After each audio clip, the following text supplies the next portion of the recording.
Miss Rebecca Harrison, celebrated for her grace and coveted for her fortune, unveiled her most audacious performance yet. Sudden, inexplicable blindness that struck like lightning at her coming-out ball. She perfected every detail, the tremor in her hands reaching for champagne flutes, eyes drifting past eager faces without recognition, the convincing stumble requiring a gentleman's steadying arm, which he subtly recoiled from. Suitors withdrew, uncomfortable courting such an afflicted bride. Physicians declared it a mystery. Her mother wept, her father raged, and Rebecca, alone in her chambers, dropped the vacant stare and smiled triumphantly at her reflection. Freedom at last, or so she believed. Before we continue the story, please like the video, subscribe to the channel, and let us know where you're watching from in the world. 3 weeks into her performance, Rebecca had perfected the art of calculated helplessness. The Ashworth Garden Party provided an ideal stage, manicured lawns where she could navigate with practiced uncertainty, white-clothed tables she could gracefully misjudge, and a sympathetic audience who whispered their pity just loud enough for her to hear. She sat beneath a willow tree, her lavender gown arranged to suggest fragility, her eyes fixed on some distant point beyond the roses. Her companion, Lady Thornbury, described the scene with tedious enthusiasm. Who wore what, who spoke to whom, the scandal of Miss Cooper's décolletage. Rebecca maintained her vacant expression, occasionally tilting her head as though straining to construct the world through sound alone. "Oh, my dear," Lady Thornbury breathed, her voice suddenly reverent. "The Duke of Ashford has just arrived." Rebecca's heart stuttered, though her face remained serene. She'd heard of Duke Ellington William. Sharp as a blade, they said, with a mind that could dissect a man's character in a single conversation. He'd been abroad for years, managing estates in India, returning only recently to settle his family affairs. Society whispered he was looking for a wife, but his standards were impossibly high. "He's quite striking," Lady Thornbury continued, lowering her voice conspiratorially. "Dark hair, rather intense eyes. Not handsome in the conventional sense, but there's something about him that makes one feel observed." Rebecca suppressed a shiver. Observed was precisely what she couldn't afford to be. The afternoon progressed without incident. Rebecca accepted tea she couldn't see to prepare, nibbled cakes placed carefully in her hand, and laughed at appropriate moments in conversations she pretended not to follow visually. She was congratulating herself on another flawless performance when she heard footsteps approaching. Measured, confident, purposeful. Miss Harrison. The voice was deeper than she'd expected. Cultured, with an undercurrent of amusement that set her nerves on edge. "I've heard so much about you." Lady Thornbury performed the introductions with breathy excitement. Rebecca extended her hand in the general direction of the voice, allowed her eyes to drift just past where she sensed him standing. His hand caught hers, warm, firm, his thumb brushing across her knuckles with unsettling deliberation. "Your Grace," she murmured, achieving precisely the right tone of polite detachment. "The gardens are particularly lovely today," he said, still holding her hand a moment longer than propriety demanded.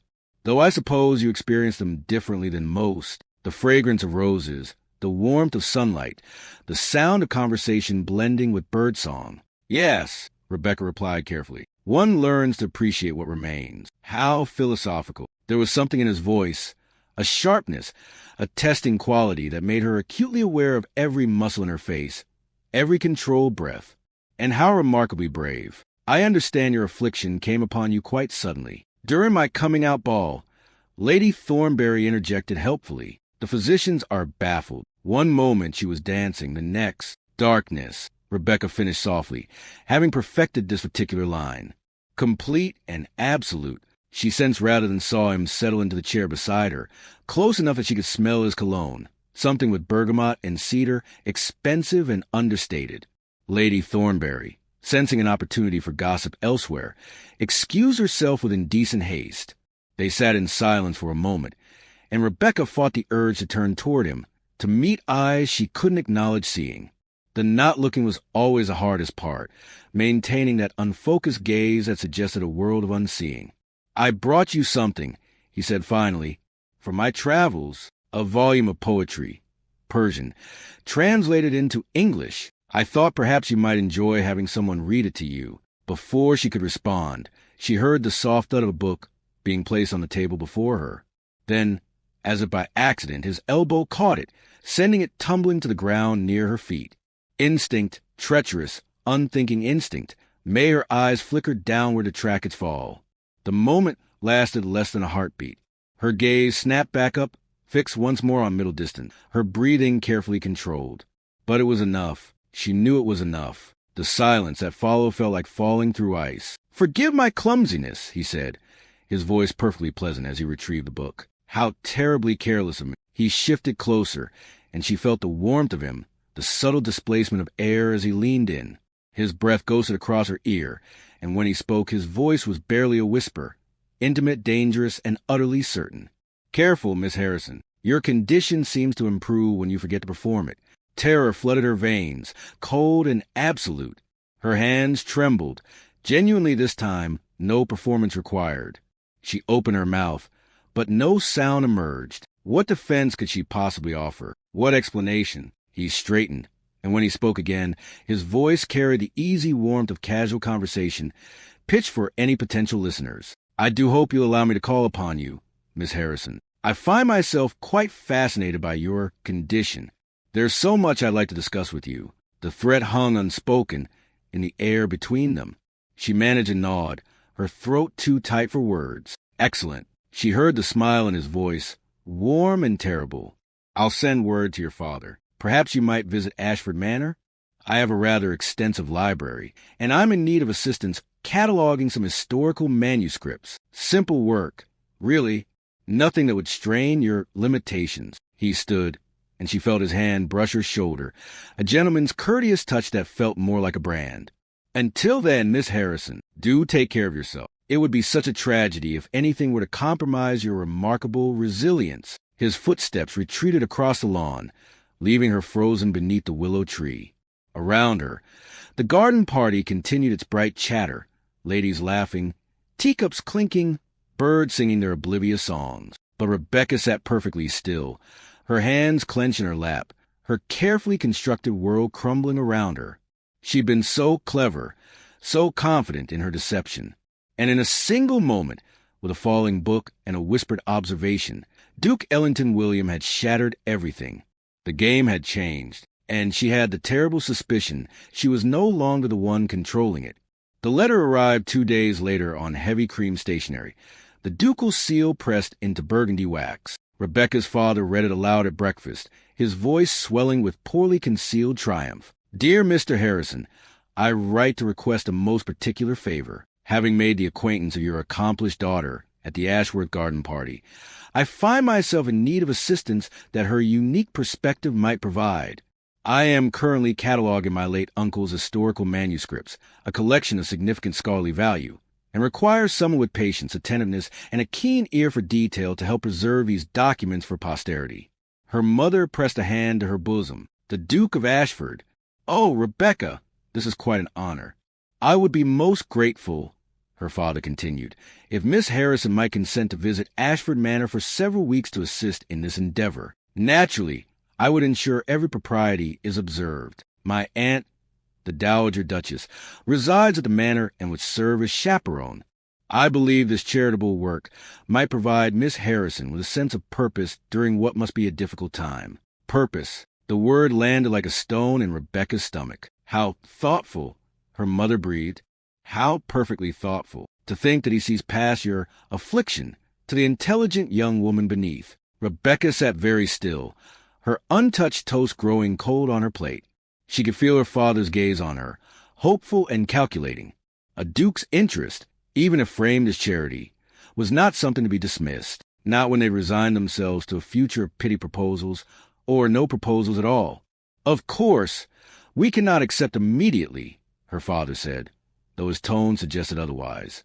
Rebecca must consider whether she feels equal to such a task. She understood the script she was meant to follow. Hesitation, modest concern, then brave acceptance. The dutiful daughter, grateful for any opportunity to be useful despite her limitations. But all she could hear was that whispered voice beneath the willow tree. "Your condition seems to improve when you forget to perform it." "I should like to accept," she said quietly, her voice steady despite the dread pooling in her chest. "His Grace is right. It would be good to have purpose." Her mother actually clapped. Her father beamed. Neither noticed how tightly Rebecca's hands were clenched in her lap, knuckles white beneath the breakfast table. The response was dispatched that very afternoon. 3 days later, a second letter arrived with arrangements. A carriage would collect her on Monday. She should pack for a stay of 3 to 4 weeks. The Dowager Duchess looked forward to making her acquaintance. His Grace sent his regards and his gratitude. Rebecca's mother threw herself into preparations with manic enthusiasm. New mourning dresses in pale colors that emphasized her daughter's delicate condition, shawls for cool library evenings, lavender water for her temples, should she suffer from the strain.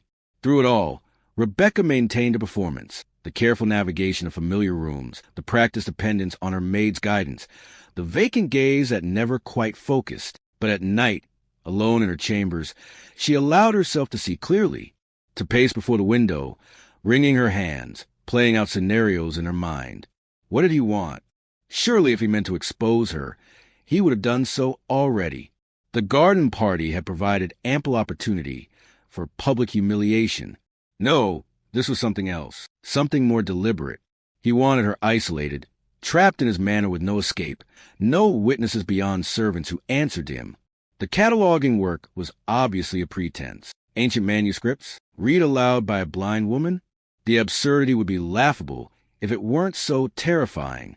He was setting a trap, and she was walking directly into it, because refusing would raise questions she couldn't afford to answer. Sunday evening, her mother came to her room, tearful and sentimental. "My darling girl," she whispered, embracing Rebecca with suffocating intensity. "I know this past month has been difficult, but perhaps this is Providence. The Duke is a good man, they say. Intelligent, honorable. If you make a favorable impression—" "Mother," Rebecca interrupted gently. "He's offering charity, not courtship. Charity often leads to affection." Her mother pulled back, cupping Rebecca's face in her hands. "You are beautiful and clever, my dear. Your affliction doesn't change that. If he comes to know your true character." Rebecca nearly laughed. Her true character. If only her mother knew. "I'll do my best," she said instead, achieving the right note of dutiful optimism. That night, she barely slept. Dawn found her pale and hollow-eyed as her maid dressed her in a traveling costume of deep blue, practical, modest, appropriate for a young woman embarking on a charitable endeavor. The carriage arrived precisely at 9. Her father handed her up himself, his grip tight on her arm, his voice low in her ear. "Remember, Rebecca, this is an opportunity. Conduct yourself with grace." Grace, as if she'd ever conducted herself any other way. The carriage lurched forward, and Rebecca settled back against the velvet cushions, her hands folded in her lap, her expression carefully composed. But her mind raced, cataloging possibilities, planning contingencies, searching desperately for any advantage in a game whose rules she didn't understand. The countryside rolled past, green fields, stone walls, distant sheep. She allowed herself to watch it openly, drinking in details she wouldn't be able to acknowledge once she arrived. The ancient oak marking the crossroad, the small chapel with its weathered spire, the stream that ran parallel to the road, silver in the morning light. 2 hours later, the carriage turned through iron gates onto a tree-lined drive. Ashford Manor rose before her. 3 stories of honey-colored stone, mullioned windows gleaming in the sunlight, formal gardens stretching in geometric precision. It was beautiful, isolated, inescapable. The carriage stopped. A footman opened the door, offering his hand. Rebecca took it, allowing to guide her down, her eyes properly unfocused now. Her performance resumed. And there at the top of the steps stood Duke Ellington William, dark coat perfectly tailored, cravat precisely tied, hands clasped behind his back, watching her with those sharp, knowing eyes. He descended the steps with easy grace, stopping before her with a slight bow.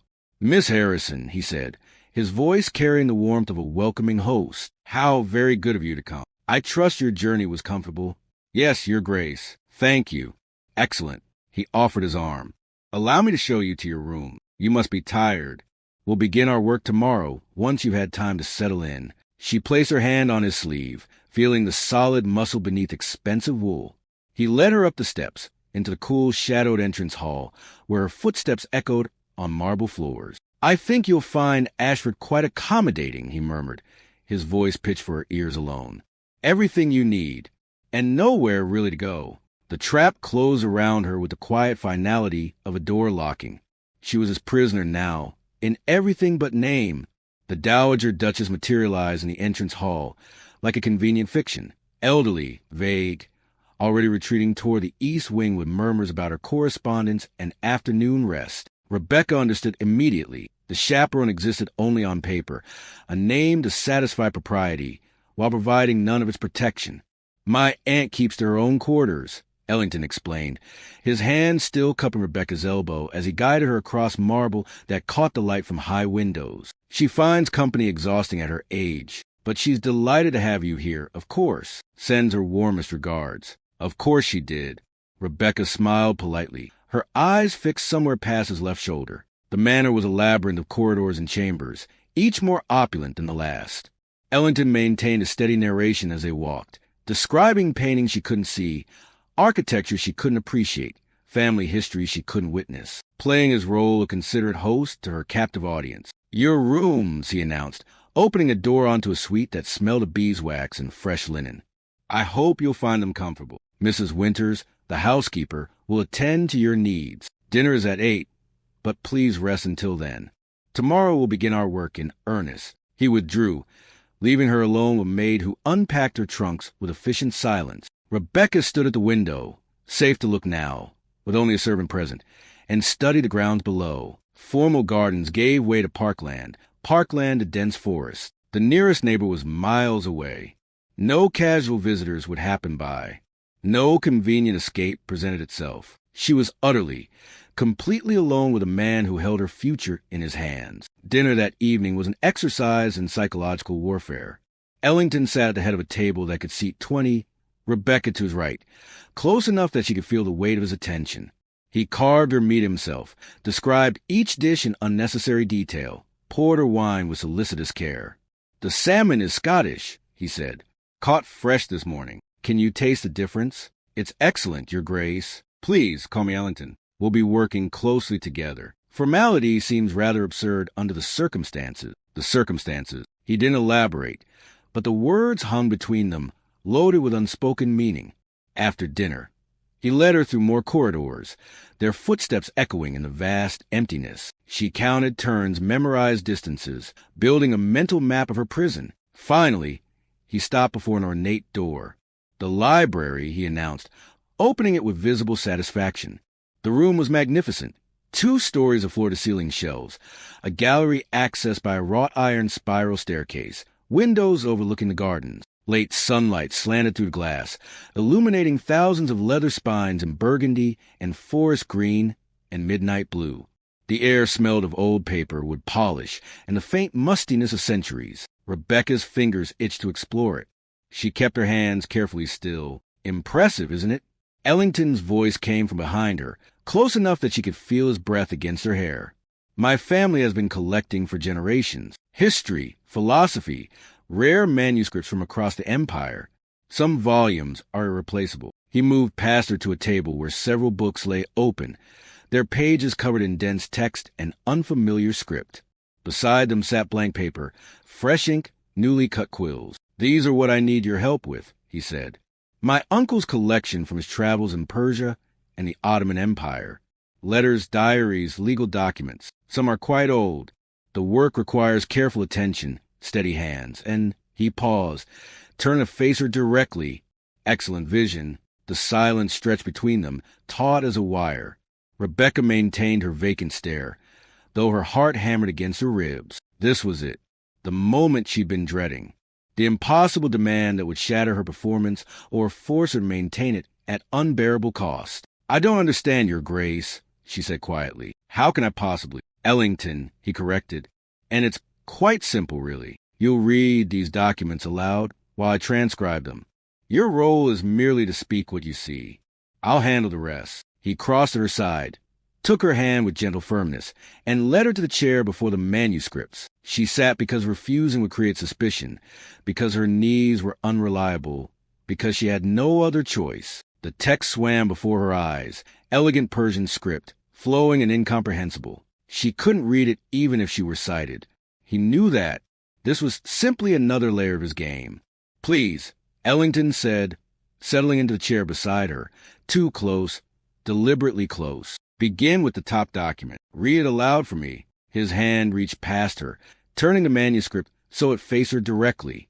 His fingers, she couldn't help but notice, were long, elegant, ink-stained at the tips, a scholar's hands, or a torturer's. Aye, Rebecca's voice caught.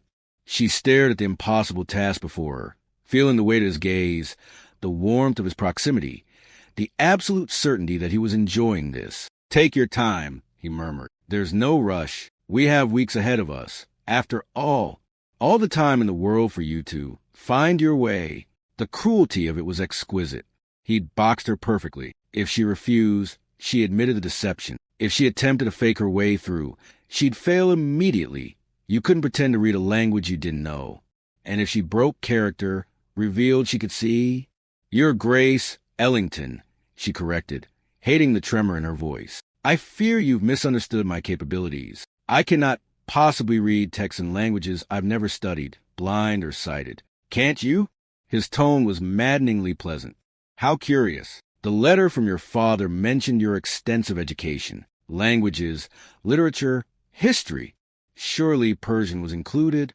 No, Well then, he stood abruptly, moving to the shelves. Perhaps we should start with something simpler.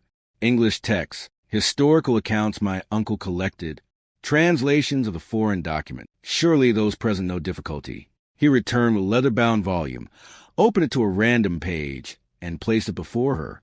The text was perfectly clear, a memoir, dated 1742, describing trade routes through Constantinople. This one, he said softly, read this one for me, Rebecca. The use of her Christian name felt like an intimacy, a violation. She stared at the page, her mind racing through impossible options. I'm waiting, he said.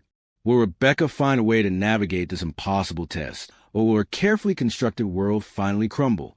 Subscribe to discover what happens when deception meets its match. Rebecca discovered that survival required becoming a thief in the night.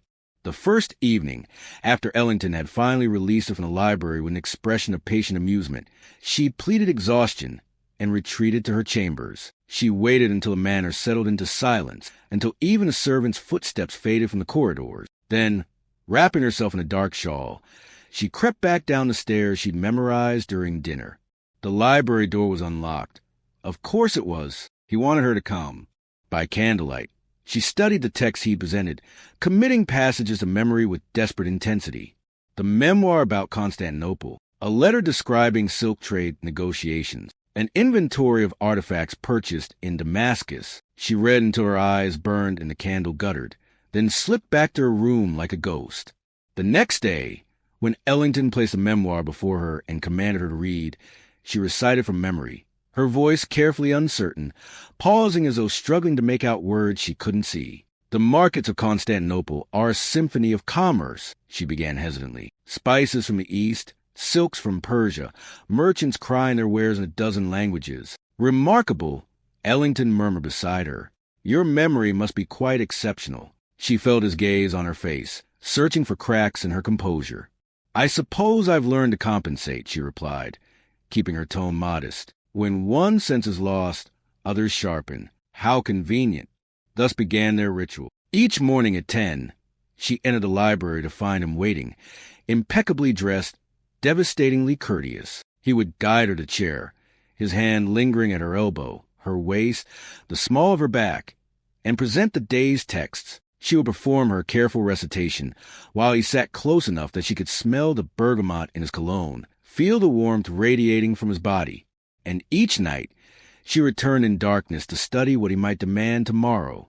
But Ellington was not predictable. On the third day, he presented her with a document she hadn't seen before, a land survey from 1756, dense with measurements and property boundaries. She faltered immediately, her careful performance crumbling into genuine confusion. I'm sorry, she whispered. I cannot. The technical language is too difficult. Of course. His voice was silk over steel. Forgive me. I should have realized. Here, perhaps if I guide you. His hand covered hers, warm and firm, and he moved her fingers across the page, tracing lines of text as though she might read through touch alone. She felt each word beneath her skin, burning like a brand. while he murmured the contents in her ear, close enough that his breath stirred the small hairs at her temple. Beginning at the oak marked with 3 notches, thence north by northeast 40 chains to the stream. The intimacy of it was unbearable. She sat rigid, barely breathing, while his hand guided hers across paper she could see perfectly but couldn't acknowledge. The heat of him against her side, the low rumble of his voice, the occasional brush of his thumb against her palm that might have been accident or deliberate provocation. When he finally released her, she felt branded by the contact. "Tomorrow," he said softly, "we'll work on the Persian translations. My uncle left notes, English interpretations of the original text. I think you'll find them illuminating." That night, exhausted from the strain, Rebecca made a mistake. She fell asleep in the library, her head pillowed on her arms at the desk, candle burned down to a stub. She woke to dawn light streaming through the windows and the horrifying realization that anyone might have found her here, clearly able to navigate the manor alone, clearly able to read by candlelight. She fled to her chambers, heart pounding, and spent the morning expecting exposure. But when Ellington greeted her at their usual hour, he made no mention of it. His eyes, however, held a new gleam of amusement, as though he'd acquired yet another piece in their ongoing game. The work itself began to consume her in ways she hadn't anticipated.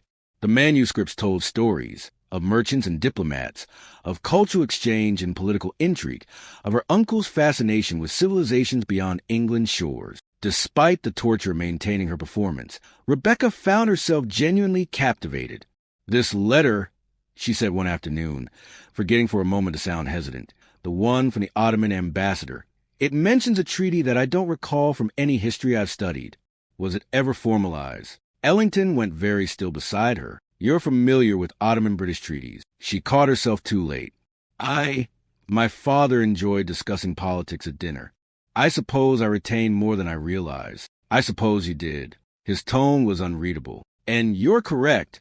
The treaty was never formalized. The ambassador died under suspicious circumstances before negotiations concluded. My uncle believed it was assassination, but he could never prove it." "How terrible." "Yes." Ellington shifted closer, ostensibly to examine the document, but she felt the deliberate press of his shoulder against hers. He spent years trying to uncover the truth. These manuscripts contain all his research. Somewhere in these pages is evidence of what really happened. I intend to find it. For the first time, Rebecca heard genuine emotion in his voice, not amusement or mockery, but something rawer. Purpose, determination, perhaps even grief. "Your uncle meant a great deal to you," she said quietly. "He taught me to look beyond surfaces, to question what appears obvious, to never accept deception at face value." The words landed like stones. A valuable lesson. Rebecca's throat tightened. The days blurred together in a strange rhythm. Mornings in the library, sitting too close, his hands occasionally guiding hers, his voice low and measured as he tested her with unexpected documents. Afternoons when he claimed business elsewhere, leaving her free to rest and to creep back to the library, to study, to prepare. Evenings at dinner, making careful conversation while servants cleared plates and poured wine, both of them performing their roles for an audience of paid staff who saw nothing, knew nothing, reported everything. And slowly, almost imperceptibly, something shifted between them. She began to anticipate his questions, to match his intellectual challenges with insights of her own. He began to leave her more complex documents, as though testing not just her deception, but her actual capabilities. Their discussions range beyond the manuscripts to philosophy, politics, the nature of truth and perception. "Do you believe," he asked one evening as lamplight gilded the library in amber, "that deception is always morally wrong? Or can circumstances justify it?" Rebecca's pulse quickened. "I believe people deceive for many reasons, some noble, some selfish, some simply desperate.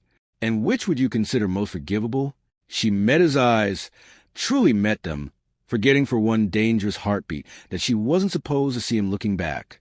His expression was intense, searching, and something that made her breath catch. "Desperation," she whispered, "when all other options have been stripped away." "Interesting." He leaned closer, and she could see gold flecks in his dark eyes, the sharp line of his jaw, the slight curve of his mouth that might have been sympathy or satisfaction. And when does desperation become mere cowardice? When does protecting oneself become betraying others? I don't know, she admitted, and for once, her uncertainty was entirely genuine. He held her gaze a moment longer, then deliberately glanced down at her hands, which were resting on the open manuscript, fingers splayed across text she absolutely should not have been able to position so precisely. Rebecca froze. Ellington smiled, slow and knowing, and gently moved her hands to her lap. "Careful, Rebecca," he murmured. "You're forgetting to perform again." Rebecca couldn't sleep. 2 weeks into her captivity, for that's what it was.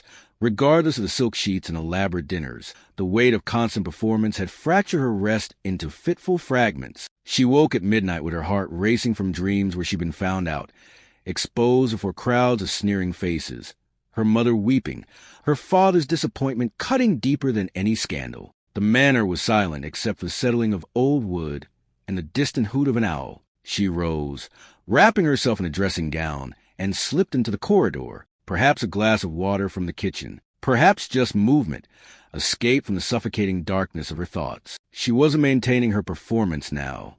No servants to witness, no Ellington to test her.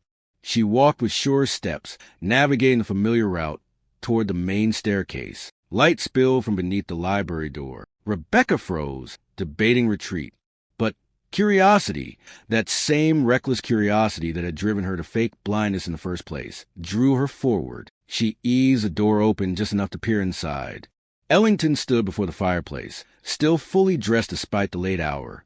He wasn't looking at the flames, but at the portrait above the mantel, a woman in her 30s, dark hair and elegant, wearing pearls and a slight smile that didn't quite reach her eyes. His posture was entirely unlike his usual controlled grace. His shoulders curved inward, his head bowed, one hand braced against the mantel as though holding himself upright. In profile, his face was unguarded, etched with something that looked like grief. Rebecca should have retreated, should have left him to his private moment. Instead, she heard herself speak. "Your mother?" He didn't startle. Perhaps he'd known she was there all along. He simply turned his head, taking in her presence with weary resignation.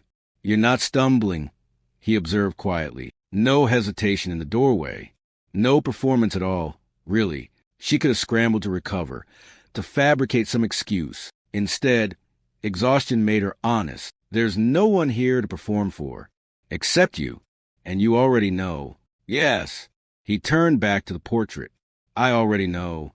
They stood in silence, the admission hanging between them like a truce. Rebecca stepped fully into the room, closing the door behind her.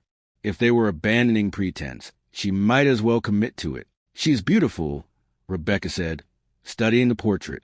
Was she happy? No. The word was flat, final. She was desperately unhappy, actually. Married at 17 to a man 30 years her senior, because her family needed the alliance. My father was not unkind, precisely, but utterly indifferent to her beyond her function as duchess and mother. She died when I was 12. Pneumonia, the doctor said, but I think it was simply surrender. Rebecca heard the weight of old pain in his voice, carefully controlled but unmistakably present. "I'm sorry," she said. "Are you?" He glanced at her, and his expression was complex, searching, almost vulnerable. Or is that simply what one says? Both, perhaps. The words are convention, but the sentiment is genuine. No one should feel so trapped they choose death over endurance. Something flickered across his face. Recognition, maybe, or irony. Interesting philosophy from a woman who faked blindness to escape marriage. Rebecca's breath caught. He said it so casually. This truth they'd been dancing around for weeks. "I didn't choose death," she said carefully. "I chose deception. Perhaps that makes me a coward. Or desperate." He echoed her own words from days earlier, when all other options had been stripped away. He moved to the chairs near the fire, gesturing for her to join him. It felt like crossing some invisible threshold, but Rebecca settled into the seat across from his, tucking her feet beneath her dressing gown. "Why are you doing this?" she asked. "The manuscripts, the impossible tasks, all of it. If you knew from the beginning, why not simply expose me?" Ellington was quiet for a long moment, staring into the flames. When he spoke, his voice was careful, measured, "Because I needed to know what kind of person you were, whether your deception was malicious or merely self-protective." Whether you possess genuine intelligence or simply cunning. Whether you could be trusted. Trusted with what? With the truth. He met her eyes, and she saw a calculation there, but also something like hope. My uncle didn't just collect historical documents for scholarship. He was investigating corruption in the East India Company, forged contracts, stolen goods, falsified records that enriched certain men while destroying others. He died before he could expose them. I've been continuing his work. Rebecca leaned forward to spite herself. The manuscripts contain evidence. Not all of it, not enough to bring charges, but pieces of a larger pattern. I needed someone clever enough to help me find it, trustworthy enough to keep it secret, and invisible enough that my enemies wouldn't notice. A blind woman assisting with charitable cataloging? No one looks twice, but I'm not actually blind. No. A slight smile touched his lips, but everyone believes you are, which makes you perfect. Your deception became my cover. The audacity of it struck her like a physical blow. He'd been using her, yes, but not cruelly. Strategically, he'd turned her desperate ploy into an asset, her weakness into strength. And what happens when we find this evidence? She asked. We expose them, destroy their credibility, their fortunes, their power. His voice hardened. They killed my uncle because he got too close. I won't let them escape justice. Rebecca studied him. This man who'd held her captive with blackmail and impossible demands, who'd sat close enough to unsettle her and tested her with casual cruelty. But beneath the games, she saw something she recognized, someone fighting against circumstances that threatened to consume them, using the only weapons available. You could have simply asked for my help, she said quietly. Could I? His gaze was penetrating. Would a woman desperate enough to fake blindness have trusted a stranger who approached her with tales of conspiracy and requests for discretion? Or would she have seen only another trap, another man trying to control her? He was right, and they both knew it. So instead, you blackmail me. I gave you a role to play. You're quite good at those. The word should have stung, but his tone held something almost like admiration. And in playing it, you've proven yourself capable, intelligent, and remarkably resilient. Everything I hoped you might be. Warmth bloomed in Rebecca's chest. Dangerous, inappropriate warmth. Your mother, she said, redirecting to safer ground. Would she approve of what you're doing? Ellington's expression softened, grief and affection mingling. She used to tell me that the world was built on lies people agreed to believe. The lie that some men were born to rule and others to serve. The lie that women existed to be bartered and bred. The lie that power justified itself. He paused. She said the only honorable thing was to see the lies clearly and decide which ones you could live with and which ones you had to fight. And these men you're hunting represent lies I cannot live with. His voice was quiet steel. They've built fortunes on stolen labor and falsified documents. They've destroyed families, ruined lives, all while society celebrates them as pillars of commerce. My uncle saw it clearly, and it killed him. Rebecca felt the weight of his purpose, the bone-deep need for justice that drove him. She understood it, had felt her own smaller version when society tried to force her into a marriage she didn't want, into a future she couldn't accept. I'll help you, she said. You already are. No. She leaned forward, holding his gaze. I mean truly help. Not because you're blackmailing me, but because it's right. Because your uncle deserves justice. Because those men should face consequences. Ellington studied her for a long moment, something shifting in his expression, surprise, perhaps, or reassessment. Even though it means maintaining your deception indefinitely, living this lie until we're finished, even then, Rebecca smiled slightly. You said I'm quite good at playing roles. Consider this one chosen rather than forced. The firelight caught the angles of his face, softening the sharp edges she'd learned to navigate.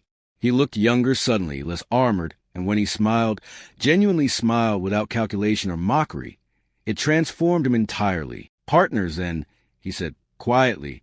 Partners. He extended his hand across the space between their chairs. Rebecca took it, feeling the warmth of his palm against hers, the firm grip that felt nothing like the calculated touches in the library. This was different. An alliance, an acknowledgement of equals. They sat there, hands joined, fire crackling, the portrait of his mother watching over them with her sad, knowing eyes. And for the first time since arriving at Ashford Manor, Rebecca felt something other than fear. She felt possibility. The morning after their midnight conversation, Rebecca entered the library with new purpose. Ellington was already there, but the familiar game of pretense felt different now. When he guided her to her chair, his hand at her elbow was steadier, less calculated. When she recited from the day's document, a shipping manifest from 1798, her hesitations were strategic rather than fearful. They were collaborating now, not combating. Notice anything unusual about the dates? Ellington asked, his finger tracing a line she could clearly see. Rebecca studied the manifest, her trained eye catching the discrepancy immediately.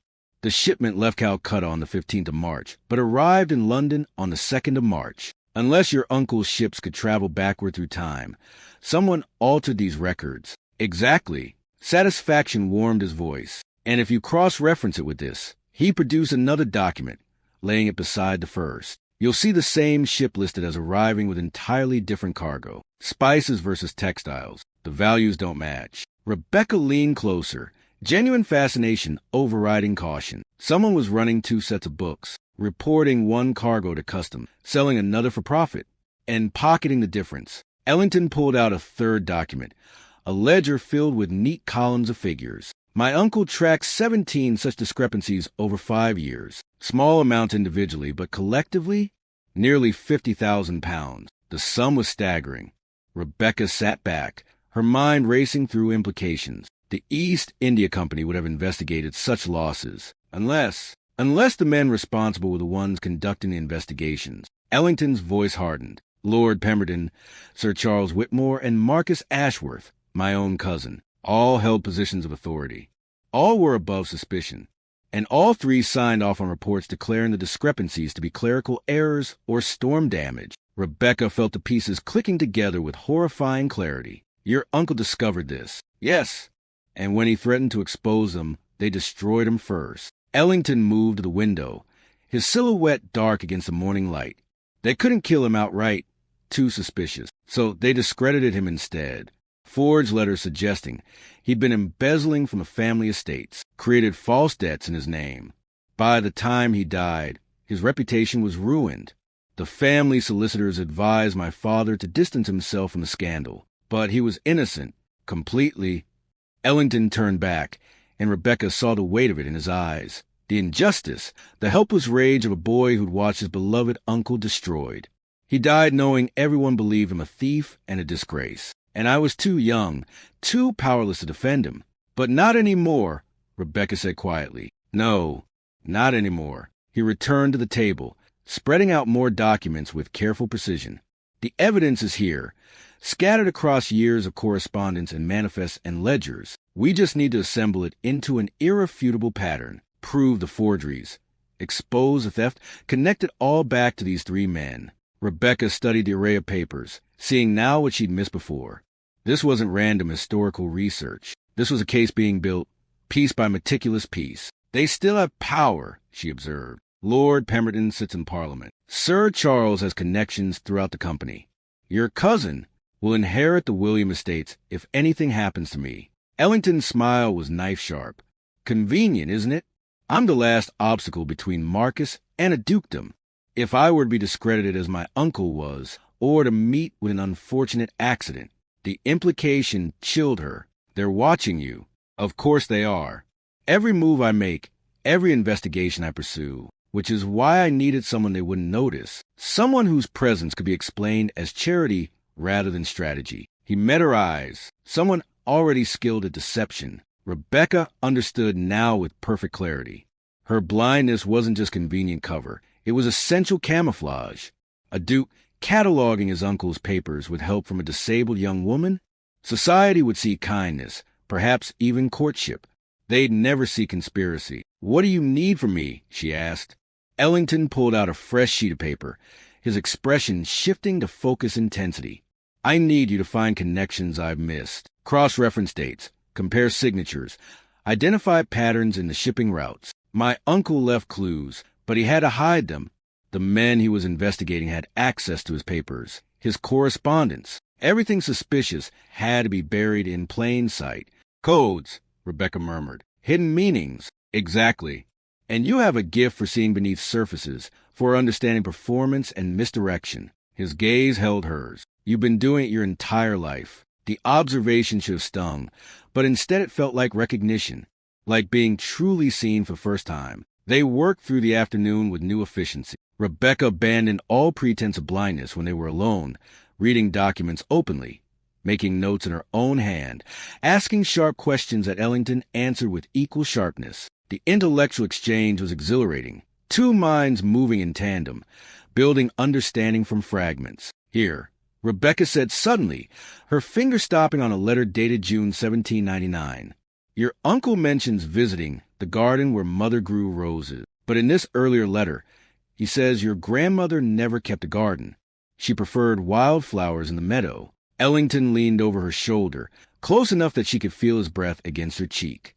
"The garden is wrong, deliberately wrong. A signal." Rebecca's pulse quickened. "He's telling someone, telling you, that this letter contains false information. Information he was forced to write, or that was dictated by someone else. Read what follows. I regret to inform you that irregularities in my accounts have come to light.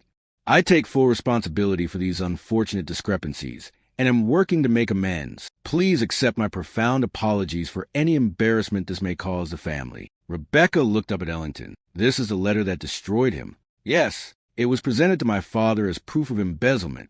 But if the garden reference is a signal, then the entire letter is a fabrication." Rebecca's mind raced ahead. "Or written under duress. Your uncle knew he was being framed and left you a way to prove it." Ellington's hand covered hers on the page, warm and steady. "Can you find others? Other false references, other signals?" "I can try." They worked until darkness fell and candles had to be lit, Rebecca's eyes straining over cramped handwriting and faded ink. She found 3 more instances: a mention of a sister who'd never existed, a reference to studying at Cambridge when the uncle had attended Oxford, a recipe for a dish the family chef confirmed had never been served at Ashford. Each one marked a document that had been used against the uncle. Each one proved coercion or forgery. "This is it," Ellington said, his voice tight with controlled emotion. "This is what we needed. Proof that he didn't write these confessions willingly. Evidence of conspiracy." Rebecca rubbed her tired eyes, exhilarated and exhausted. "But it's still circumstantial. A clever lawyer could argue he was simply confused, his memory failing. Unless we can prove who actually wrote them." Ellington pulled out a magnifying glass, studying the signatures with intense focus. "The handwriting is similar but not identical. See here? The angle of the T crosses, the loop in the G. These were written by someone skilled at forgery but not perfect. Can you prove it? With enough authentic samples for comparison?" "Yes." He looked at her, and something in his expression made her breath catch. "Rebecca, you're brilliant. You found what I've been searching for. The thread that unravels everything." The praise warmed her more than it should. She spent weeks being tested, challenged, pushed to her limits. To be recognized, appreciated, valued for her actual abilities rather than her performance. It was intoxicating. "We're not finished yet," she said, trying to sound practical. "We need to document everything, create an airtight case. We will." Ellington's hand found hers again, and this time the touch felt less like strategy and more like connection. "Together, partners, remember?" "Partners," she echoed, and felt the way the word shift into something deeper than alliance. Outside, night had fallen completely. Inside, surrounded by evidence of corruption and conspiracy, Rebecca felt paradoxically safe. She was part of something larger than her own desperate escape. She was fighting for justice, for truth, for a man who'd been destroyed by lies. She was finally, genuinely free, even if she was still pretending to be blind. The pretense became a private joke between them, though neither acknowledged it aloud. In public, at dinner with the Dowager Duchess making her rare appearances, or when servants entered the library, Rebecca maintained her vacant stare and careful hesitations. Ellington would guide her solicitously, his voice pitched to suggest patience with her affliction. But alone in the library, surrounded by scattered manuscripts and growing piles of evidence, they abandoned the charade entirely. Rebecca read openly, made notes in her own hand, even climbed the library ladder to retrieve volumes from upper shelves while Ellington watched with undisguised amusement. "You're quite agile for someone who stumbles so convincingly at dinner," he observed one morning as she descended with an armful of ledgers. "And you're quite convincing as a charitable duke helping the afflicted," she countered, settling back at their work table. "I almost believed it myself yesterday, when you cut my meat. I thought that was a particularly nice touch. His eyes glinted with humor. The way you fumbled for your fork was inspired. Years of practice. Rebecca opened the first ledger, but she was smiling. Though I must say, your performance as a patient, noble benefactor grows more absurd by the day. Yesterday, you practically narrated the pattern on the wallpaper. I was establishing verisimilitude. You were showing off. Perhaps. He leaned closer, ostensibly to examine the ledger, but she felt the deliberate press of his shoulder against hers. But you enjoyed it. She had. That was the dangerous part. Their work had developed its own rhythm over the past week. Mornings were spent cross-referencing documents, Rebecca's sharp, eye-catching discrepancies while Ellington analyzed their significance. She discovered she had a talent for pattern recognition, for seeing connections across disparate sources. He discovered she had opinions, strong ones, about everything from proper archival techniques to the moral implications of colonial trade. You can't simply stack documents chronologically, she'd argued the previous afternoon, reorganizing his entire system. You need to group them by type and subject matter, then create an index. Otherwise, you'll waste hours searching for related materials. I've been doing this for 3 years, inefficiently. He looked affronted for exactly 10 seconds before laughing, a genuine, surprised sound that transformed his usually controlled features. Fine. Show me your superior method. She had, and he'd admitted, grudgingly, that it was indeed superior. Now, working side by side till morning, Rebecca found herself acutely aware of every small intimacy. The way he pushed his reading glasses up his nose when concentrating, the ink stain on his left index finger that darkened throughout the day, the unconscious habit he had of running his hand through his hair when frustrated, leaving it endearingly disheveled. This manifest, she said, trying to focus on the document before her rather than the warmth of his proximity. The cargo weights don't match the ship capacity. Even accounting for supplies and crew, there's a discrepancy of roughly 3 tons. Ellington leaned in to examine her calculations, his cheek nearly brushing hers. Hidden compartments or false reporting? If they claimed to be shipping 3 tons less than actual cargo, they could sell the difference without appearing in official records. Brilliant. His breath stirred her hair. Cross-reference it with the customs declarations. If the weights don't match there either, we can prove systematic fraud. Rebecca was already reaching for the relevant documents, but her hand collided with his reaching for the same file. They both froze, fingers tangled over the leather binding. Neither moved to pull away. Rebecca, Ellington said quietly, and the sound of her name in his voice, no performance, no mockery, just her name, made something tighten in her chest. She turned her head slightly, finding his face mere inches from hers. This close, she could see the darker flecks in his eyes, the faint scar along his jawline, the way his gaze dropped to her mouth before returning to her eyes. We should, she began. Yes, he agreed, though neither of them moved. The library door opened, shattering the moment. They sprang apart as Mrs. Winters entered with the tea tray, her expression professionally neutral, though Rebecca suspected the housekeeper saw far more than she acknowledged. Your tea, your grace, Miss Harrison. Thank you, Mrs. Winters. Ellington's voice was perfectly composed, though Rebecca noticed his hand wasn't entirely steady as he took the tray. When the housekeeper departed, Ellington prepared Rebecca's tea himself, a task he'd taken over days ago. He added honey without asking, remembering her preference, and brought it to her with a slight smile that felt unbearably intimate. Thank you, she murmured, wrapping her hands around the warm cup. You're welcome. They returned to work. But something had shifted. The air felt charged, awareness crackling between them like static. Every accidental touch, passing documents, pointing out passages, reaching for the same reference, felt weighted with meaning. You know, Ellington said late in the afternoon, his tone deliberately casual, I never asked why you chose blindness specifically. There are other afflictions you might have feigned. Rebecca considered the question, studying the manuscript before her, without really seeing it. Blindness creates distance. People become uncomfortable, uncertain how to behave. They either avoid you entirely or treat you with such exaggerated courtesy that any real connection becomes impossible. It was perfect for keeping people away. Very effective. Yes, she paused. Until it wasn't. He looked up sharply. Meaning you're quite possibly the most irritating person I've ever met. The words came out softer than she intended, almost affectionate. You ignored all the social conventions that were supposed to protect me. You saw through me immediately, trapped me here, and forced me into this impossible situation. I'm sensing this is leading somewhere. It is... Rebecca set down her pen, meeting his gaze directly. I should hate you for it. I wanted to hate you, but instead... She trailed off, unable to finish the thought. Instead, he prompted, his voice low.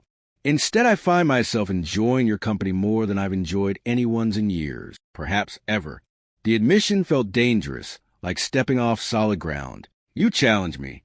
You see me, not the performance, not the affliction, but actually me, and it's terrifying. Ellington set down his own pen with careful precision. Why terrifying? Because I don't know what happens when this is over, when we've gathered our evidence and exposed your enemies, and there's no more reason for me to be here. She forced herself to continue. I go back to being the blind Miss Harrison, trapped in a deception I can never escape. And you go back to being the Duke of Ashford, presumably looking for a wife who isn't living an elaborate lie. Presumably, he echoed, something unreadable in his expression. Unless... Rebecca stopped herself. Unless what? She shook her head. Nothing. It doesn't matter. It matters to me. Ellington reached across the table, covering her hand with his. Rebecca, I need to tell you something about why I really brought you here. Her heart stuttered. I thought you brought me here to help with the investigation. That was part of it. But there was another reason. He took a breath, and she saw something like vulnerability cross his face. After my mother died, I watched my father remarry for duty. He chose a woman of appropriate breeding and fortune, someone who looked perfect on his arm. They were miserable together, polite strangers living separate lives in the same house. He died 10 years later, and I don't think they'd had a genuine conversation in all that time. Ellington, I swore I wouldn't make the same mistake, that I'd rather stay unmarried than settle for that kind of empty partnership. But society expects a duke to marry, to produce heirs, to secure the succession. His thumb traced circles on her palm. I needed to know if it was possible. If someone could be both clever enough to be a true partner and brave enough to be honest. If genuine connection was even possible in our world of performances and expectations. Rebecca's throat tightened. And am I brave enough to be honest? I don't know yet, he admitted. You're still pretending to be blind. Still performing. Even if only for society. The question is whether you'll ever trust me enough to stop. The challenge hung between them, gentle but unmistakable. He wasn't asking her to confess her deception to the world. He was asking something deeper, whether she could choose vulnerability, choose truth, choose him. Before she could answer, before she could even process the enormity of what he was offering, the library door burst open. A footman stood there, breathing hard, his face pale. Your Grace, Lord Pemberton is here. He's in the entrance hall, with Sir Charles Whitmore and Mr. Marcus Ashworth. They demand to speak with you immediately. The conspirators had come to Ashford Manor, and Rebecca was running out of time to decide who she wanted to be. Ellington's face went pale, then hardened into something unreadable. They've never come here. Not once in 3 years. Why now? Rebecca's mind raced through possibilities, all of them terrible. They suspect something. They must. He stood abruptly, pacing to the window. But what triggered it? We've been so careful. Everything looks exactly like what we claimed. A charitable endeavor, a disabled young woman assisting with historical documentation. Unless someone saw something they shouldn't have. Rebecca's stomach dropped. The servants, Mrs. Winters. What if someone reported that I've been? No. Ellington's voice was firm. My staff is loyal. They've been with the family for generations. If there was a spy in my household, I'd know. The footman still stood in the doorway, uncertain. Ellington turned to him with swift decisiveness. Tell them I'll join them momentarily. Offer refreshments. Be courteous but slow about it. Yes, Your Grace. The footman disappeared. Ellington moved to the desk, gathering the most damning documents with efficient speed. Help me. We need to hide anything that might reveal what we discovered. Rebecca was already moving, scooping up ledgers and correspondence, her hands steadier than her racing heart. They worked in frantic silence, tucking evidence behind innocent-looking volumes, sliding crucial papers into hollowed-out books Ellington had prepared for exactly this contingency. What will you tell them? Rebecca asked. I don't know yet. It depends on what they want. He locked the final hiding place, pocketing the key. But you need be perfect. If they see you, if they speak to you... I know. Rebecca straightened her dress, composing her features into that familiar vacancy. I've been performing my entire life, remember? He caught her hand, squeezing briefly. Be careful. These men are dangerous. So am I, she replied, surprised by the steel in her own voice. He almost smiled. Yes, you are. Ellington left, and Rebecca stood alone in the suddenly too quiet library. She could hear Ray's voices from below, Pemberton's aristocratic drawl, Whitmore's clipped tones, and another voice she didn't recognize that must be Marcus Ashworth. They sounded angry. She should stay hidden, should maintain her role as the blind, helpless guest tucked away in the library. But curiosity, that damnable curiosity, drew her to the door. She eased it open, slipping into the corridor where she could hear more clearly. Absolutely improper. Pemberton was saying, a young, unmarried woman residing in your home without proper supervision. My aunt serves as chaperone, Ellington replied coolly, as the invitation made clear. Your aunt is senile and never leaves her chambers. That was Marcus, his voice carrying an edge of something like desperation. The scandal alone could ruin you, Ellington. People are talking. They're questioning your judgment, your fitness to manage the family holdings. Let them talk. We're trying to help you.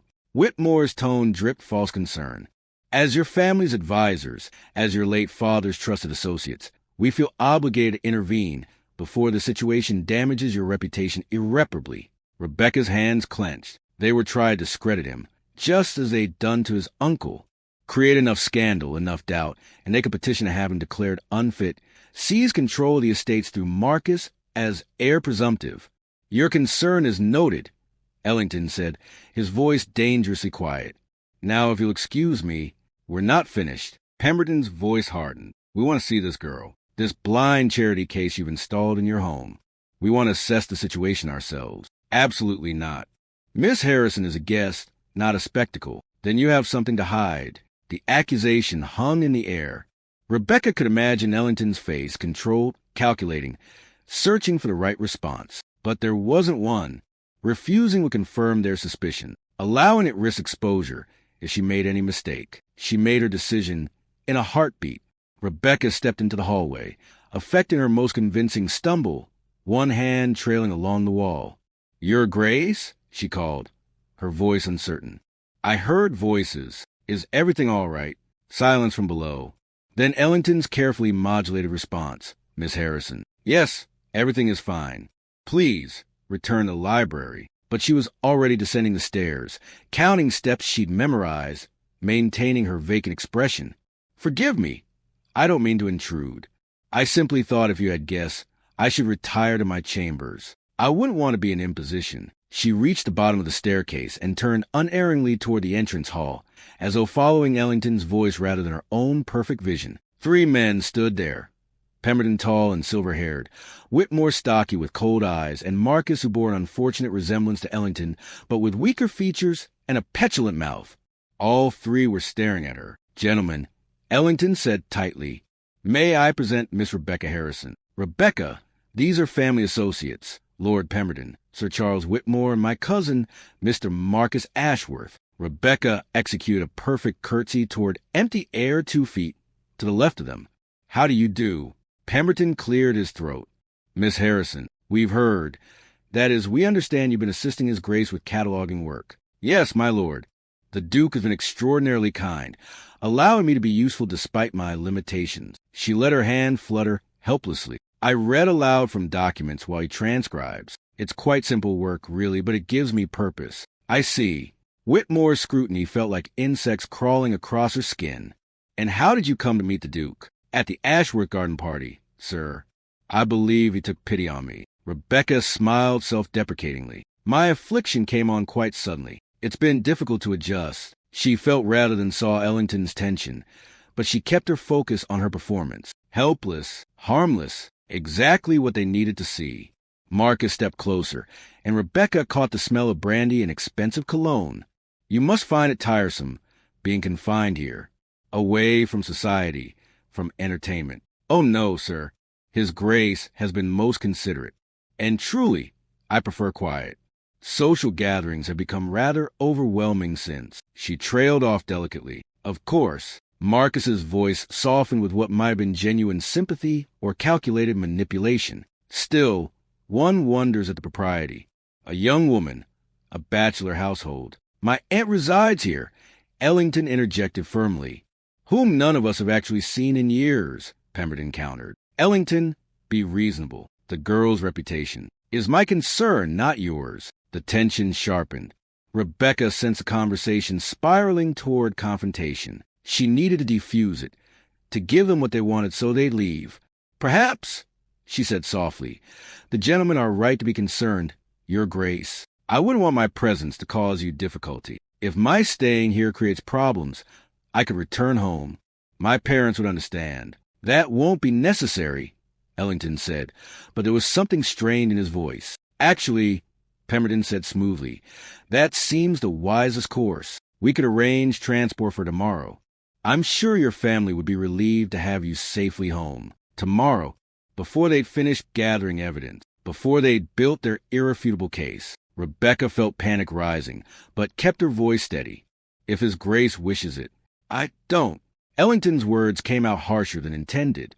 He modulated his tone. Miss Harrison's work here isn't finished. Another week, perhaps 2. Then proper arrangements will be made for her departure. Whitmore and Pemberton exchanged glances Rebecca wasn't supposed to see. Something passed between them. Calculation, suspicion, perhaps even satisfaction. They thought they'd rattled him. Thought his attachment to his blind guest might be leverage. Very well, Pemberton said. 2 weeks, but we'll be watching, Ellington. Your behavior lately has been concerning. Your father's trusted advisors have a duty to ensure the family interests are protected. How thoughtful of you to care so deeply about my family's interests, Ellington replied, his voice like silk over steel. Given how well you served my uncle, the room went ice cold. Marcus's face paled. Whitmore's jaw tightened. Pemberton's eyes narrowed to dangerous slits. Your uncle, Pemberton said slowly, was a disgrace who brought shame upon your family name. I would think very carefully before invoking his memory in defense of your own questionable choices. I think about him every day, Ellington said. About his integrity, his dedication to truth, the way certain men destroyed him to protect their own corruption. Rebecca's breath caught. He was pushing too hard, revealing too much. Marcus looked confused, but Pemberton and Whitmore's expressions had shifted to something predatory. Careful, Your Grace, Whitmore said softly. Your uncle's madness was tragic, but some say such things run in families. One wouldn't want people questioning your own stability. The threat was naked now. They would destroy Ellington as they destroyed his uncle if he pushed further. Rebecca made her choice. Forgive me, she said, swaying slightly. I'm feeling rather faint. The journey, the excitement, Your Grace, might I retire to my chambers? Of course. Ellington was beside her instantly, his hand steadying her elbow. Gentlemen, if you'll excuse us. Certainly, Pemberton said, all false concern. Do take care of the poor girl. We'll show ourselves out. Ellington guided Rebecca toward the stairs, maintaining the careful pantomime until they heard the front door close behind the departing men.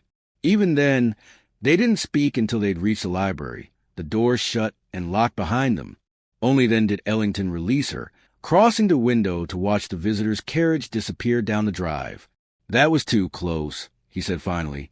They're scared. Rebecca leaned against the desk, her legs suddenly unsteady. They wouldn't have come here, wouldn't have made such obvious threats, unless they suspected you were close to something damaging, which means we're running out of time. He turned from the window, his face grim. 2 weeks. That's all we have before they manufacture some crisis that forces your departure or finds another way to stop this. Then we work faster. They did. For 3 days, they barely slept, taking meals in the library, poring over documents with desperate intensity. Rebecca's eyes burned from reading cramped handwriting by lamplight. Ellington grew shadows under his eyes, his usual meticulous appearance deteriorating into rolled shirt sleeves and loosened cravat. But they found it. On the 3rd night, as midnight approached and Rebecca was ready to admit defeat, she opened a ledger they'd examined before, but never fully analyzed. This one tracked personal expenses of the 3 conspirators over a 5-year period. Ellington, she breathed. Look at this. He came to stand behind her, reading over her shoulder. The entries were mundane: tailors, wine merchants, club memberships. But the dates? They all made identical purchases on the same days, Rebecca said, her finger tracing down the columns. Same dates, same amounts, paid to the same merchant. But when you compare it to the shipping manifest, those are the days cargo went missing. Ellington's voice was electric with realization. They weren't just stealing company goods. They were converting them to personal luxuries. Silk from India became waistcoats in London. Spices became fine wines. They were literally wearing the evidence of their crime and documenting it themselves in their own expense records. Rebecca laughed, slightly hysterical. They were so confident they'd never be caught, they kept perfect accounts. They worked through the night, cross-referencing every entry, building an ironclad timeline that connected theft of profit to specific individuals. By dawn, they had it complete, irrefutable, devastating. Ellington leaned back in his chair, running his hands through his hair, and laughed. Actually laughed, loud and genuine, and slightly unhinged from exhaustion and triumph. "We did it," he said. "Rebecca, we actually did it." She felt tears stinging her eyes, fatigue, relief, overwhelming emotion. "Your uncle will be vindicated."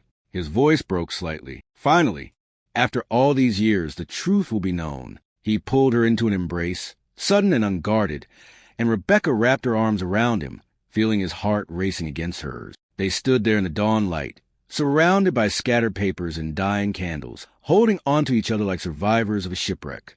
When he pulled back, his hand still framed her face, his eyes searching hers with an intensity that stole her breath. "I need to tell you something," Rebecca said, the words spilling out before she could stop them. "About why I'm really here. About everything." "Rebecca, no, please. Let me say this." She took a shaky breath. "I faked being blind because I was terrified of being trapped in a marriage to someone who saw me as property, as a transaction. I wanted freedom more than anything. And then you saw through me, and I thought I'd traded one prison for another." His thumb brushed her cheek, but he stayed silent, letting her continue. "But you didn't trap me. You challenged me. You saw me, truly saw me, and instead of being threatened by my intelligence or my deception, you made it useful. You made me useful. And somewhere in these past weeks, I stopped pretending with you. I stopped being afraid." Tears slipped down her cheeks. "I was blind, Ellington, but not in the way everyone thought.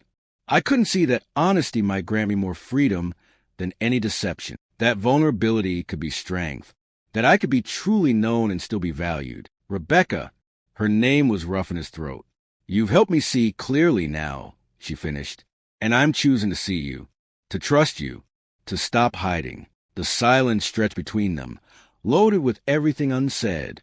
Then Ellington's expression shifted, not to joy as she'd hoped, but to something that looked heartbreakingly like sorrow.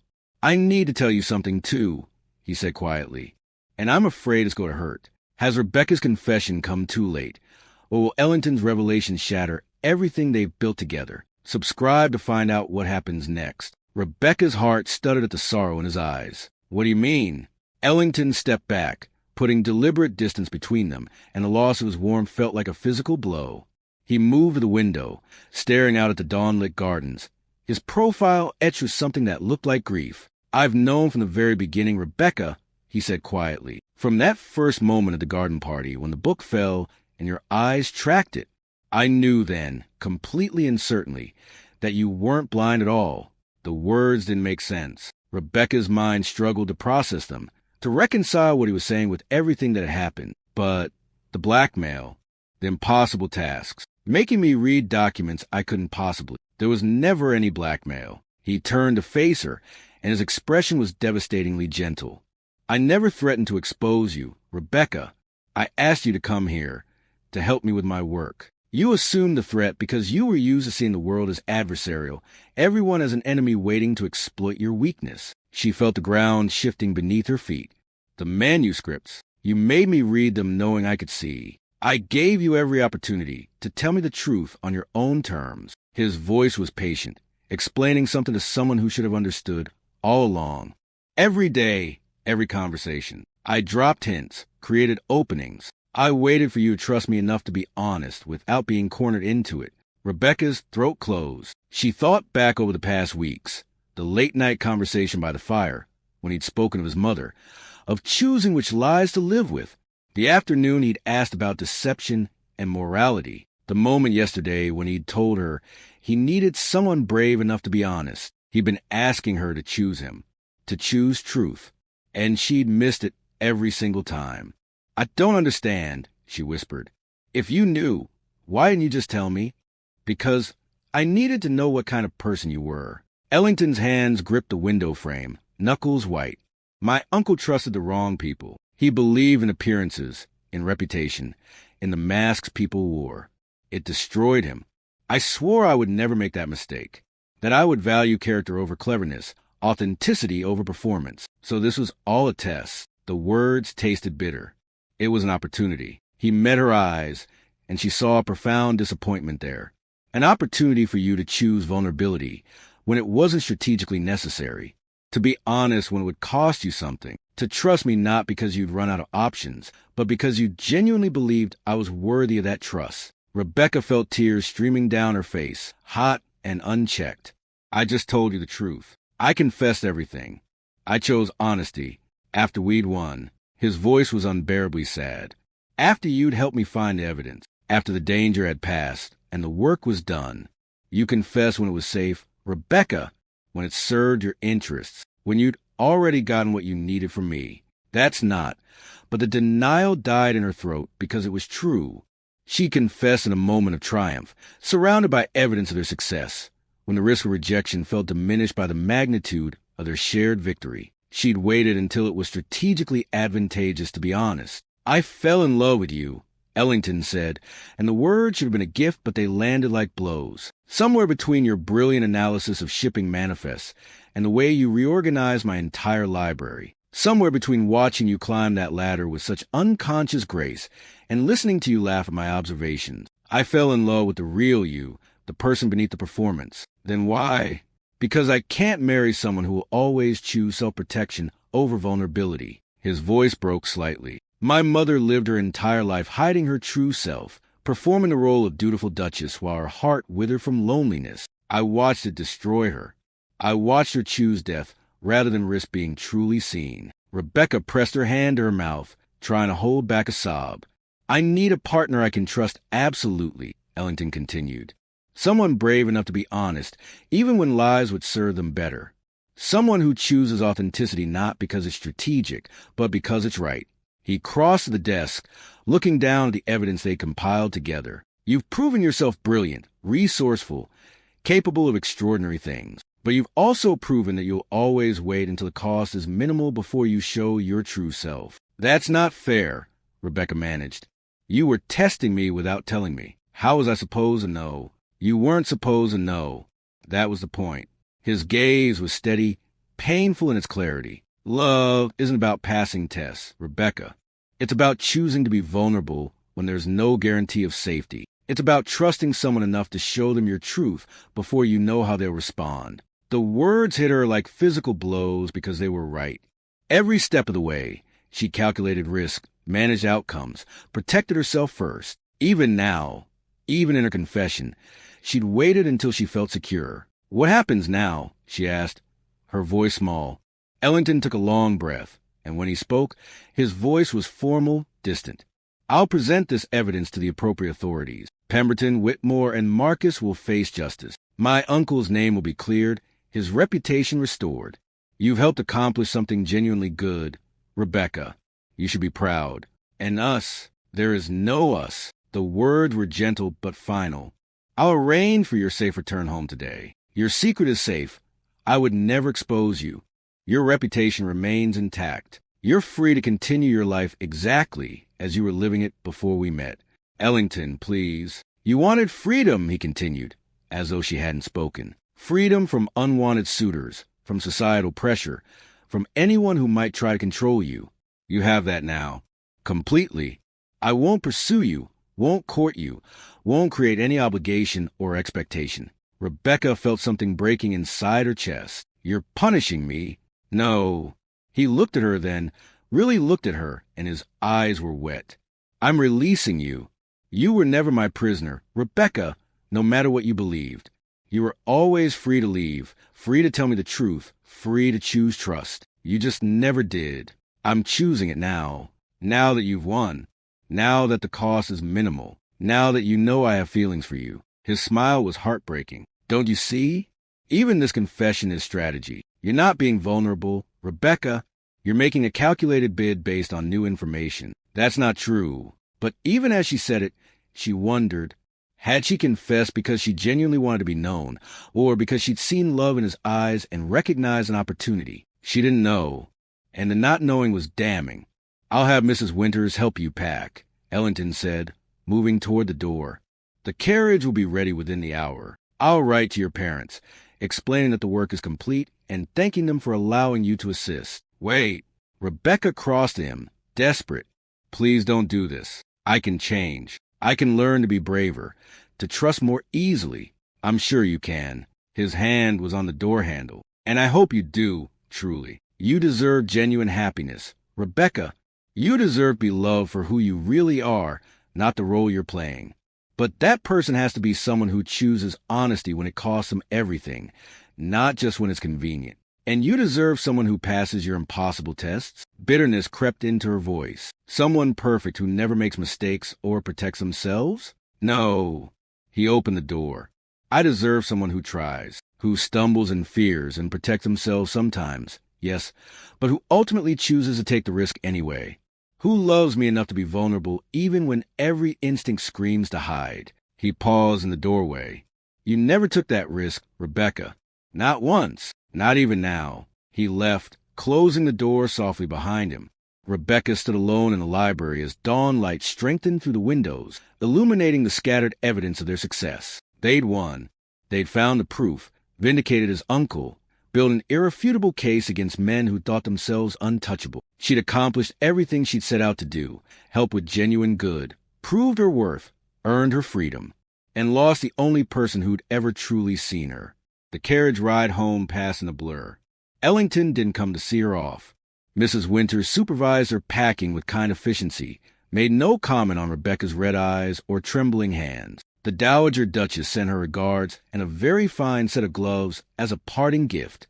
By noon, Rebecca was watching Ashford Manor disappear behind the trees, her carefully constructed freedom sitting in her lap like a stone. Her mother greeted her return with tearful relief, her father with gruff approval. Society welcomed her back with the same mixture of pity and discomfort as before. Nothing had changed. Everything had changed. Rebecca continued her performance, the stumbling, the vacant stare, the carefully managed helplessness. Suitors continued to avoid her. Life continued exactly as she designed it. But now, alone in her chambers at night, she understood the true cost of her deception. Not exposure, not scandal, not forced marriage. The cost was this: she built such perfect walls to keep people out that when someone finally saw through them, when someone looked past her performance to the real person beneath and loved what they found, she hadn't known how to let them in. She'd been so busy protecting herself that she'd lost the ability to be vulnerable, so practiced a deception that honesty felt like a strategic move rather than a genuine choice. Ellington had been right. She confessed when it was safe, when the risk was calculated, when she knew the likely outcome. She'd never taken the true leap of faith, the terrifying, irrational choice to trust someone completely before knowing whether they'd catch her. And now she never would, because the one person who might have been worth that risk had already walked away. Rebecca sat at her window, staring out at gardens she could see perfectly but would never acknowledge, and understood the final, crushing irony. She'd faked blindness to gain freedom, but in doing so, she'd made herself truly blind to the possibility of genuine connection, blind to the courage required for real intimacy, blind to the fact that the greatest freedom wasn't independence, but the choice to be vulnerable with someone worthy of that trust. She was free now, completely, utterly free, and she had never felt more imprisoned in her life. The performance continued. The deception held. Society moved on. But Rebecca remained frozen in that library at dawn, watching Ellington's back as he walked away, understanding too late that she'd been given a gift and thrown away because she was too afraid to accept it while the outcome was still uncertain. She kept her eyes closed when she should have opened them, and lost the one person who'd made her want to see clearly. Thank you for listening to the story until the very end. Please like and share the video. There's another interesting story on your left screen, like the one you just enjoyed.